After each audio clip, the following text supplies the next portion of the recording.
Hello दोस्तों, तो आज हम एक्सप्लेन करने वाले हैं वेडनेसडे वेब सीरीज को, जो काफ़ी अच्छी रेटिंग वाली वेब सीरीज है। तो चलो हम इस वेब सीरीज को स्टार्ट करते हैं। तो इस वेब सीरीज के स्टार्ट में हमें एक वेडनेसडे नाम की लड़की को दिखाया जाता है, जो दिखने में काफ़ी साइको की तरह होती है, लेकिन उसका नेचर काफ़ी शांत स्वभाव का होता है और वह किसी को भी डायरेक्ट बोल देती है, चाहे आगे वाले को बुरा लगे या अच्छा। इसके बाद हम देखते हैं तो उसके भाई को कोई किडनैप करता है, और जब वह एक दरवाजे के पास में जाती है तो वह उस दरवाजे को खोलती है और वहाँ पर उसके भाई को किसी ने किडनैप करके रखा हुआ था। और फिर वहाँ पर देखती है तो उसके भाई को जब वह निकालती है तब उसे हाथ लगाती है, उसके शरीर में कुछ अजीब से इफेक्ट देखने को मिलता है, जिसमें उसके भाई को जिसने भी किडनैप किया था वह उसका चेहरा पहचान जाती है। इसके बाद में वह उनसे बदला लेने का सोचती है। तभी उसका भाई बोलता है कि तुम कहाँ जा रही हो। तभी वेडनेसडे बोलती है कि मुझे जो काम करना चाहिए मैं वही काम करने जा रही हूँ। इसके बाद में हम देखते हैं तो वह उन्हीं बच्चों के पास में आती है जिन्होंने उसके भाई को किडनैप किया था, और वह लोग वहाँ पर स्विमिंग पूल में तैरने की प्रैक्टिस कर रहे थे। और जब वहाँ पर वेडनेसडे आती है तो वह उसका मजाक उड़ाते हैं कि तुम यहाँ पर क्यों आई हो, या तुम्हारी लाइफ जगह नहीं है। तभी वह लोग उसके हाथ में देखते हैं तो वह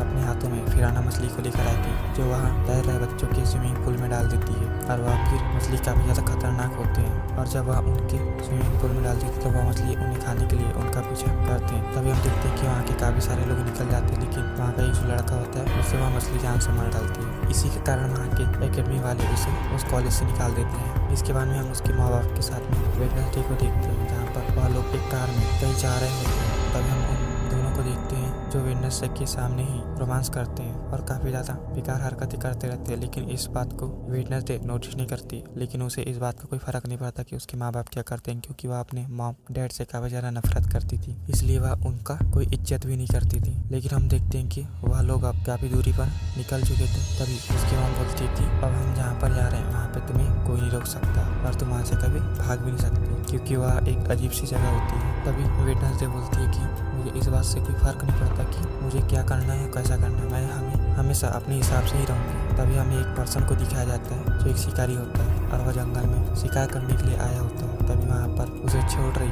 टैक्सी ड्राइवर बोलती है कि यहाँ पर काफ़ी ज़्यादा खतरा है, तुम बच कर रहना। तभी हम उस शिकारी को देखते हैं जब वह एक पेड़ के नीचे बैठा हुआ रहता है और वहीं पर चाय की चुस्की ले रहा होता है। तभी उसे कुछ खाने की आवाज़ सुनाई देती है। तभी हम देखते हैं कि उसे एक पास काफ़ी अजीब सा जानवर उसे ख़त्म कर देता है। इसके बाद में हम वेडनेसडे और उनके मॉम डैड के देखते हैं जो एक अकेडमी में पहुंच जाते हैं, और वहां पर पहुंचने के बाद में वहां की प्रिंसिपल से मिलते हैं। और वह प्रिंसिपल वेडनेसडे की मॉम की काफ़ी अच्छी फ्रेंड होती है, जो बचपन से साथ में पढ़ते हैं, और वह उनके काफ़ी ज़्यादा क्लोज होती है, इसलिए वहाँ पर वह वेडनेसडे का रिलेशन करवाने आए थे। इस बार में हम देखते हैं कि उसके पापा काफ़ी ज़्यादा हंसी मजाक किस्म के व्यक्ति थे, और वह हमेशा वेडनेसडे को समझाने की कोशिश करते थे, लेकिन वेडनेसडे उसकी बातों को हमेशा इग्नोर करती थी। तभी वहाँ के प्रिंसिपल में उसे उसके रूम पार्टनर के पास लेकर जाती है, जहाँ पर वह देखती है तो वहाँ पर काफ़ी सारे सतरंगी चीज़ें थी, लेकिन वेडनेसडे को सिर्फ ब्लैक ही पसंद था, जिसके कारण वह काफ़ी ज़्यादा गुस्से में आ जाती है। और वहीं पर वह अपने फ्रेंड रूम पार्टनर से मिलती है जिसका नाम इयनेट सिग्लेन था।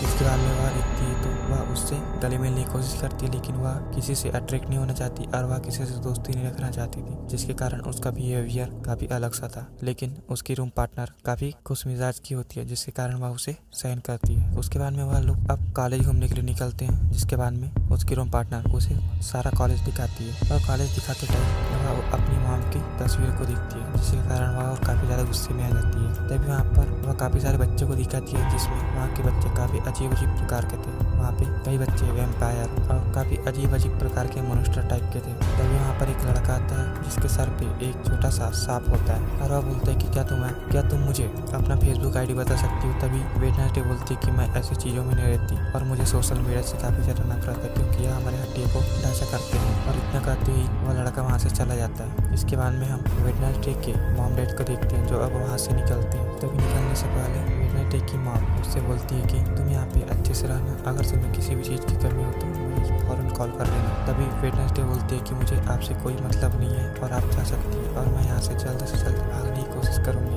यह बात आप भी समझ जाओ। इसके बाद में हम देखते हैं कि वह लोग हम निकल जाते हैं। तभी कुछ टाइम बाद में हम देखते हैं तो वेडनेसडे के पापा एक हाथ को उसकी जासूसी के लिए लगा देते हैं, क्योंकि वह उसकी देखभाल करता था और वह उसी के फैमिली मेम्बर का होता है। अब हम काफ़ी रात के समय पुलिस वालों को देखते हैं जो उसी जंगल में आते हैं जहाँ पर उस शिकारी का शिकार किया गया था, और वहाँ पर आने के बाद में वो लोग देखते हैं तो उसके बॉडी के सभी पार्ट अलग अलग हो चुके थे। और अब हम वेडनेसडे को देखते हैं जो अपने रूम पार्टनर के काफ़ी सारी सतरंगी चीज़ों को आधा आधा कर देती है, क्योंकि उसे ब्लैक पसंद था, जिसके कारण वह रूम शेयर कर रही थी और वह अपने रूम पार्टनर के सभी सामानों को अलग करती है और अपने सभी सामान को अलग कर लेती है। इसके बाद में वह दिखती कि वह काफ़ी ज़्यादा अच्छी ब्लॉगिंग करती थी और वह एनी टाइम ब्लॉग ही किया करती थी। इसके बाद में हम देखते हैं तो उसकी रूम पार्टनर काफ़ी ज़्यादा गुस्से में आ जाती है और वहाँ पर उसे अपने पंजों से डराने की कोशिश करती है और तब हमें पता चलता है कि वह एक वैम्पायर ही है, लेकिन उसे सिर्फ अपने हाथों से नाखून ही निकालना आता था, बाकी उसके अलावा उसके शरीर में कोई परिवर्तन नहीं हो पा रहा था। तभी हम कुछ टाइम बाद जब देखते हैं तो वहीं पर उनकी एक टीचर पहुँच जाती है और वहाँ पर आने के बाद में वह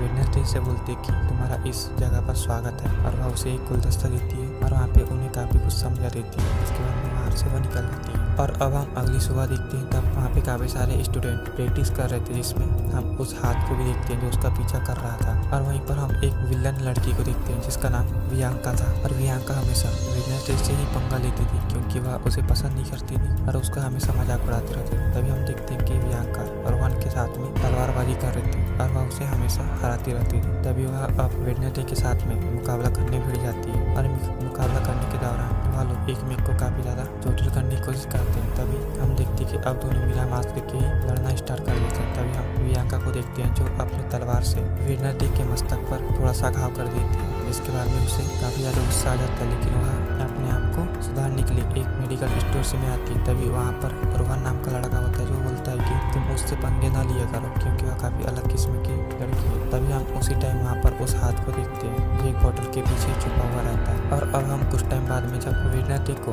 बाहर निकल रही देखते हैं तब वहाँ पर ऊपर से काफ़ी बड़ा पत्थर नीचे गिरता है। तभी हम वहाँ पर जेवियर नाम के लड़के को देखते हैं जो उसे अपने साथ ढकेल देते हैं और वहाँ पर उसकी जान बचा लेते हैं। तब हम देखते हैं कि वेडनेसडे अब बेहोश हो चुकी थी और वहीं पर जब उसे होश आता है तो जेवियर उसके सामने होता है और तब वेडनेसडे उससे बोलती है कि तुम मुझे थैंक यू की अपेक्षा मत करोगे। तभी जेवियर बोलता है कि मैं तुमसे थैंक यू की अपेक्षा नहीं करता क्योंकि तुमने मेरा बचपन में जान बचाया था। और तब वह अपनी स्टोरी बताता है कि हम दोनों बचपन में खेला करते थे और जब मैं एक तावीज़ के अंदर घुस चुका था जिसके कारण वहाँ के लोग मुझे अब चलाने लगे थे, तभी वहाँ पर तुमने मेरी जान बचाई थी और अब मैंने भी तुम्हारी जान बचा ली है। और वह बोलता है कि आज के बाद हमारा हिसाब किताब सब बराबर हो चुका है। और अब हम कुछ टाइम बाद में उसी हाथ को देखते हैं जो उसके बेड के पास में रहता है और वहाँ पर उसे वेडनेसडे देख लेती है और पूछती है कि तुम्हें मेरे डैड ने मेरी जासूसी करने के लिए भेजा है। तब वह उससे काफ़ी ज़्यादा छेड़खानी करने लगती है, लेकिन वह हाथ भी काफ़ी ज़्यादा ताकतवर होता है, जिसके बाद में वह उसे बोलती है कि मैं तुम्हें अब इस कबोर्ड के अंदर बंद कर सकती हूँ जिसके कारण तुम जिंदगी भर के लिए हमेशा इसी के अंदर रह जाओगे। तभी वह उससे एक सौदा करती है और प्रॉमिस करवाती है कि तुम मुझे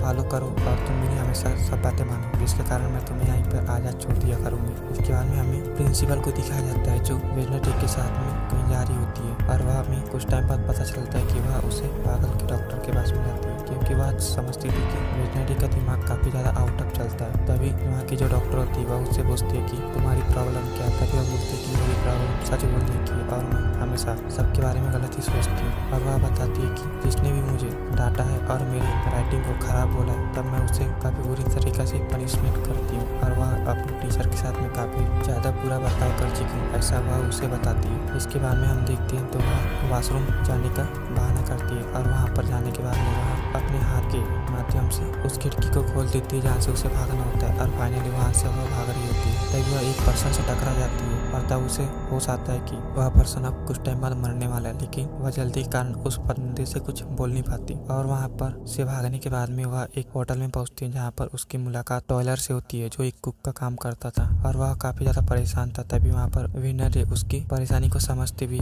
उसका काम कर देती है और उस काम के बदले वह बोलती है कि तुम मुझे स्टेशन तक पहुँचा दोगे। तभी टॉयलर उससे यह शर्त मान लेता है और उसे स्टेशन पहुँचाने तक के लिए वेट करने के लिए बोलता है। तभी हम प्रिंसिपल और उस डॉक्टर को देखते हैं जो वेडनेसडे को देखते हैं क्योंकि वहाँ से वह भाग चुकी थी। और अब हम वेडनेसडे को देखते हैं जो उसी होटल में एक चेयर पर बैठी हुई थी। तभी वहाँ पर कुछ बदमाश लड़के आते हैं और उसे छेड़खानी करने की कोशिश करते हैं। तभी वहाँ पर वेडनेसडे उन सभी लोगों को चारों खाने चित कर देती है और उन्हें पटक देती है। तभी वहीं पर एक पुलिस वाला आता है जो टॉयलर का पिताजी होता है और वह बोलता है कि इन्हें किसने गिराया है। तभी वह को बताता है कि इस लड़की के साथ यह लड़के छेड़खानी कर रहे थे जिसके कारण यह इन्हें ही नीचे जमीन पर गिरा दी। तभी वह पुलिस वाला उसके पापा का नाम लेता है जो उसे काफी भला भला बोलता है। और वहीं पर हम कुछ टाइम बाद में उसके प्रिंसिपल को देखते हैं जो वहाँ पर पहुँच चुकी थी। और अब जब वह लोग अपने अकेडमी के लिए रास्ते से जा रहे होते हैं तभी उन्हें रास्ते पर एक एक्सीडेंट दिखाई देता है जिसमें एक टक्कर से किसी बंदे को चोट आई थी। तभी उनकी प्रिंसिपल बोलती है कि शायद इस ट्रक का ड्राइवर जिंदा होना चाहिए, लेकिन वेडनेसडे बताती है कि उसकी गर्दन अब ठीक हो चुकी है और वह मारा जा चुका है, क्योंकि उसने उसका भविष्य पहले ही देख चुकी थी। और अब हम उसे देखते हैं जब वह अपने अकेडमी पहुंच चुकी थी और वहाँ पर आने के बाद में वह एक गिटार से काफी ज्यादा अच्छा गाना बजा रही थी, जिसे सुनकर लोग काफी ज्यादा आनंदित हो चुके थे और उसके गाने के सब दीवाने हो चुके थे। तभी वहीं पर उसी की रूम पार्टनर आती है और बोलती है कि तुमने इतना अच्छा गाना कहाँ से सीखा है और तुम्हारे गाने के लोग दीवाने हो चुके हैं। तभी वह बताती है कि तुम्हें ब्लैक चीजों से क्यों इतना प्यार है और वह बताती है कि तुम ऐसे कब से है। तब वेडनेसडे बताती है कि मैं जब बचपन में एक बिच्छू के साथ में खेल रही थी, तभी वहाँ पर कुछ लड़के आए थे और उस बिच्छू के साथ में छेड़खानी की और मुझे भी नीचे गिराती है। तभी वहाँ से उस बिच्छू को उन्होंने अपने साइकिल से जान से मार डाला और तभी वहाँ पर वह बताती है कि मैं उस बिच्छू के मरने के कारण काफी ज्यादा दुखी में चली गई थी और वहीं से मैं अपने दिनों की शुरुआत की हूँ और तब से मुझे पर किसी से कोई लेना देना नहीं रहता। और अब हम वेडनेसडे को देखते हैं जो अपने रूम पार्टनर से बोलती है क्या मैं तुम्हारा कंप्यूटर यूज कर सकती हूँ। तभी वह टॉयलर को कॉल करने की कोशिश करती है, लेकिन अपने हाथ को उसके पास भेज देती है, जिसके कारण उसका हाथ बताता है कि तुम